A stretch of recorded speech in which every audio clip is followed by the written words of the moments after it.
we're back here. I hope you enjoyed the film, and now, here with me to discuss the film, it's the award-winning Mexican filmmaker, writer, and producer, Rodrigo Reyes. Thank you so much for making time to be here with us today and for sharing such an incredible film. Thank you all. I really, really love Mill Valley. It's been a home for my work since many years, and it's a pleasure to be screening and sharing this very special film with all of you. Yeah, I'm curious, how did you come up with the idea to document this family in particular, and how did you find that? Well, I knew that this phenomenon was happening, that people were being helped to get visas to come to the United States and reunite with their families. And that some of the requirements were that you had to have many years of absence, many years of not seeing each other, and that most of the people that were coming were old. So I was fascinated by that idea. And I wrote to a lot of different programs across Mexico, and I found one in the state where my parents are from, which is Michoacan. And so it was just a lot of coincidences. You know, I had some help from a journalist, a trusted friend in Mexico, and then the government in Michoacan was very open to us filming. And then on top of that coincidence, it happened that the region where these people were traveling from is really close to where my family is from as well. And so it had a lot of personal echoes for me because my own family migrated, and we have stories that we share inside the family of how hard it was, you know, in the years of not seeing each other when people were separated, you know. And so I just knew I had to tell the story, and I went down there for a few days and I found this amazing family, and they were open to sharing their journey, you know. It was just a really magical and heartbreaking experience because, you know, for us, we don't realize how easy it is to be able to travel across borders, but for the grandma in the film, it's a real odyssey. It's a huge undertaking for her to come out here, just physically, and also just all the legal issues, right? And so, all these coincidences just came together in this beautiful film. Yes, totally. And I know that Abuelos plot is close to your heart. So, yes. Can you explain a little bit something about that? So I made a film that screened at Mill Valley actually in 2016 called Dupe Under the Sun. And that film was inspired by my grandpa, who came to the US many years ago as a bracero, like as part of that program, a very famous post-World War II program. And, you know, I thought my grandpa was like a huge hero, like an example, like a shining light of like, you know, ethical and moral behavior, I guess, in the family. But then I discovered after he passed away that during his time as a migrant worker, he had disappeared in the US for years. And so I made a feature film about a man who plays, you know, my grandpa in a way, and he disappeared in the US, and now he's trying to go back to Mexico. And so Abuelos presented me the opportunity to tell the opposite story of you know, the woman, the wife who is left behind, the mom who's left behind and comes back to the US to heal. And that's something that my own grandma went through. You know, she went through years and years of longing for her children, longing for her husband, and just waiting patiently for an opportunity to come to the US to see what it's all about, to you know, to see where her children and her husband had been. And so it's something that I've, you know, really thought about for a long time, and that I wanted to honor with this film. And, you know, that's one of the reasons why I was so drawn to making it. It was a very tiny production, just me and the cinematographer Alejandro Mejia. And it made it so much more personal because I got to spend all this time with these families, to eat with them, to meet their kids and grandkids, and to really get to know like their world. You are graduating political science, and most of your films are documentaries or hybrid or based on real stories. How much do you think your academic graduation influences in your work? I think it's important when you tell a story about a big issue that affects a lot of people and that is so politicized like immigration that you understand the issue. And so that's where my degree in political science really helps. And I had the opportunity to study in Spain and Mexico as well as in UC San Diego. So that helps a lot, like big picture, right? But it's also it's something that I have to combine with like real world kind of like connection with families. Like you can't show up, to the household like we did in Abuelos and just act like you're the expert and you're like some academic. Like there has to be that real component. So for me, the study of political science really helped me understand like the big picture of the small picture of my family's history, like with these issues. So I think it's always this combination because when we talk to real people, we have to understand that it's very easy to be the documentary expert.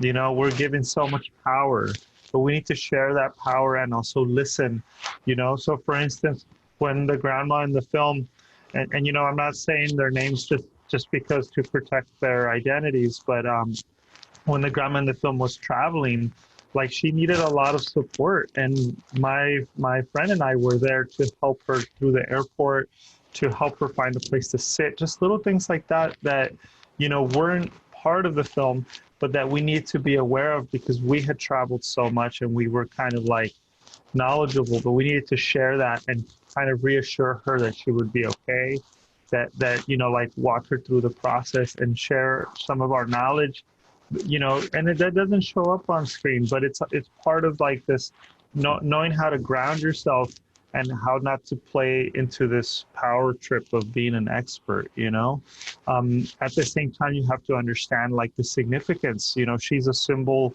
for so many families that are longing to reunite. And so it's this weird balance of two different types of knowledge. Can you talk to us about your experience as a Latino filmmaker working in the United States? Yes, I think for the longest time as I was growing up, I had these like identity struggles of like, what does it mean to be like Latino, to be a Mexican immigrant here? And I guess as I've started to make films, I want to make films about the stories that really touch me. But I say this with a lot of respect for audiences. I don't want to make films that make you comfortable, especially if you're like a white audience. You shouldn't be comfortable. You should enter into a new world. It shouldn't be about your feelings and about the status quo. It should be about exploring and discovering some other way of living that may exist side by side, to our society. Like many of us used to travel a lot, and we never think that maybe sitting next to us is an old lady who has not seen her son for 20 years and has never been on a plane. And I think those kind of uncomfortable but necessary stories are the ones that I want to tell. I don't believe in making stories about models or inspirational heroes. I want real people, because I think that's how we really get to equality, is by showing that we're all human with our ups and downs, I know that we have here with us immigrant families and the teenagers watching today. And I heard that you loved films and want to be a filmmaker since as a kid. What advice do you have for kids, especially immigrant ones, who are interested in filmmaking? I think, like I've always loved movies, all sorts of movies. My favorite actor is Arnold Schwarzenegger. I grew up in that era. I love movies, but I think once you start making movies, you have to realize that it's not set up for you to walk off the street and go and make Terminator Part 5. But next to you, you might have an uncle, cousin, an aunt, or a grandma who has an amazing, amazing story and something that is really powerful that might not be valued by the movies you're seeing now, but that you could raise to that level. You know, I always like tell that to young immigrant filmmakers or folks who want to be filmmakers. It's like, look at your universe. There's so many stories there. And you know, like, let's think about writers like Toni Morrison, for instance, who, like, you know, their universe was really specific and they told stories that were resonated with the entire world. And there's so many great examples of people who focus on what they know, and from there they build like stories that touch all of us, you know. And so I think that's kind of my only advice, is that you should grab the power of your own universe, of your people and your family, and don't be afraid to tell those stories because they need to be heard. Great, yeah, thank you for that. And I know that you are working on a new project. When you talked before, you were, I don't know, in the north of California working, and could you share something about this new one? Yes, I'm working on a new film that is actually supported by ITVS, and it's a film I've been working on for 8 years, and it tells the story of my friendship with a young man who's an immigrant from Mexico, undocumented, and he's serving life in prison without parole. And it's a really interesting story because I was his interpreter in his trial. So I was there, like, next to him at trial, telling him everything that was going on. And then after the trial, we became friends. So I've been working on this film for many, many years, and I'm excited about it because exactly what we're talking about. It's like nobody wants to look at and pay attention at kids like my friend, right? Because he's not like some monster that you read about on TV. He's also not someone who was framed by the police or tricked and is completely innocent. You know, he's actually someone that was impacted by the system in Mexico and in the US. And then, you know, he is trying to figure out, how did he end up in this situation where he's facing life without?